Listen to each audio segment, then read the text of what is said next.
Cada uno de nosotros tiene una respuesta a la pregunta ¿qué significa ser persona?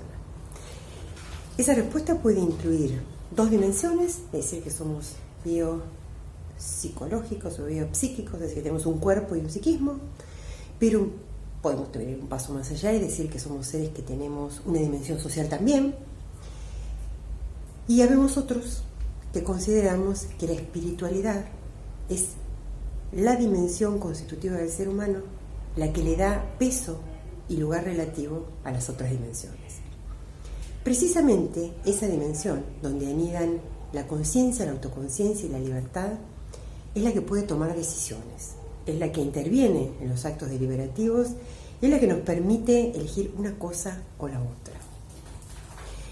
Esa dimensión es la que está en contacto con el sentido de la vida, la que pregunta por el sentido de la vida y tiene la posibilidad de descubrirlo, y la que puede precisamente amarrar ese sentido a un conjunto de valores. Cuando las personas han recorrido un proceso de autorreflexión, de búsqueda de sí mismas, se conocen y se han preguntado acerca del para qué en la vida, y ese para qué está firmemente unido a una convicción respecto del mundo de los valores, sus existencias se arman con un sentido y transcurren las tomas de decisiones con una relativa naturalidad. Nunca es fácil tomar decisiones, nunca es fácil elegir, sobre todo cuando se trata de encrucijadas de la vida de peso. Lo cierto es que la mayoría de las personas no están haciendo eso. La mayoría de las personas se hacen un planteo acerca del mundo de los valores cuando atraviesan situaciones límite. No nos olvidemos que las situaciones límite son un gran disparador de preguntas profundas. Ya el filósofo Jaspers, que las denominó en su momento situaciones fronterizas, justamente como una buena frontera, marcan el antes y el después. Es decir, tienen la contundencia de frenarnos, ponernos un parate en la vida y obligarnos a repensar determinadas cuestiones.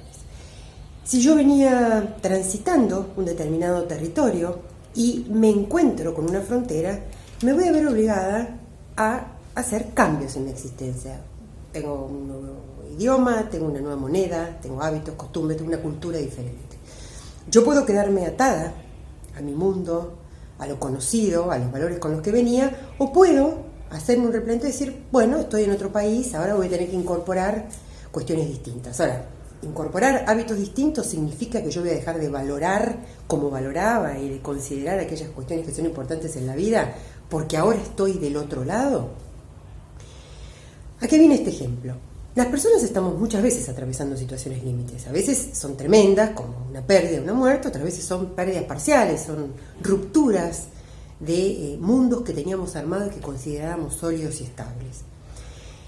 Cuando la contundencia de la situación es extrema, entonces el golpe, el cimbronazo también es determinante y nosotros nos vemos obligados a hacer un examen. Y ese examen, en líneas generales, pone también en tela de juicio los valores que nos sostenían en la vida hasta ese momento.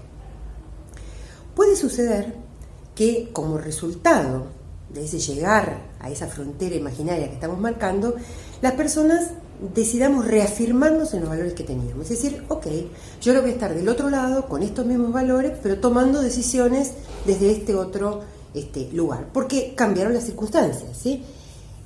Una situación extrema como una pandemia y una situación de reclusión pueden ser esta situación ideal en la cual las personas decidimos posicionarnos en la vida desde los valores que traíamos y respecto de los cuales teníamos una firme convicción, mirando hacia el futuro desde esos valores y decidiendo distinto desde la misma base valorativa. También puede suceder que esta situación extrema a algunas personas les implique replantearse los valores con los que venían. Muchas personas tenían su vida construida respecto del tener material, de la posesión de bienes, ¿no?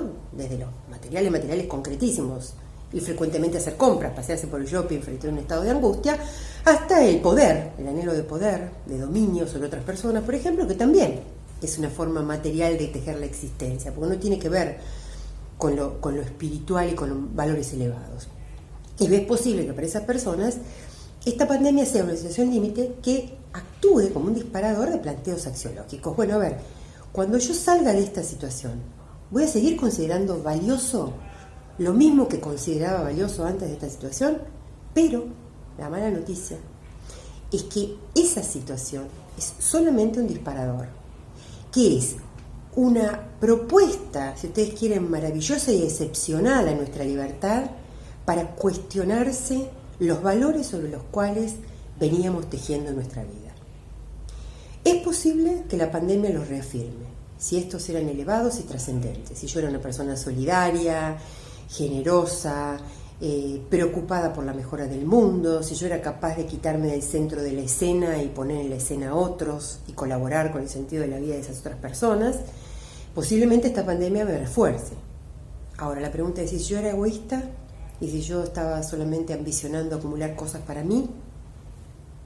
Lo mejor que nos puede pasar es que esta pandemia nos haga recuestionarnos nuestro mundo de valores, para reafirmarlo si era sólido y elevado, si estaba atado a un sentido de la vida trascendente. Si no era así, lo mejor que nos puede pasar en esta pandemia es entrar en una crisis. Y todavía mejor, salir de esta pandemia con un nuevo conjunto de valores que nos sostengan en una existencia, que tengan como faro un sentido de vida. Si eso sucede, esta pandemia habrá valido la pena.